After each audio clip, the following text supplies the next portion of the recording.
رمیز راجہ P S L کی community panel سے بھی آؤٹ، شرمناک انکشاف منظر عام پر آ گیا۔ پاکستان کرکٹ بورڈ کے سابق چیئرمین رمیز راجہ نے انکشاف کیا ہے کہ پی سی بی کا نیا سیٹ اب چاہتا ہے کہ وہ پہلے ان سے معافی مانگے، لہٰذا وہ Pakistan super league P S L season 8 کے کمیٹی پینل کا بھی حصہ نہیں ہوگی۔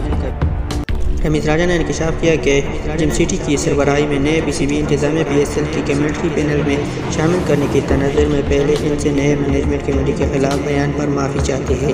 یوٹیوب پر سوال و جوابات کے سیشن میں ایک صارف نے ان سے استفسار کیا کہ کیا وہ پی ایس ایل 8 کے کمیٹی پینل کا حصہ ہوگی۔ سابق چیئرمین کا کہنا تھا کہ وہ چاہتے ہیں کہ پہلے میں ان سے معافی مانگوں اور کمیٹی کے لیے ایک درخواست دوں، پھر وہ اس کا جائزہ لے گی۔ کیا آپ کا خیال ہے کہ میں ایسا کروں گا؟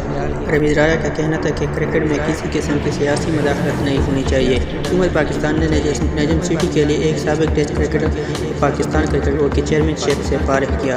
یہ کرکٹر کے ساتھ سلوک کا انتہائی بے عزتی والا طریقہ ہے۔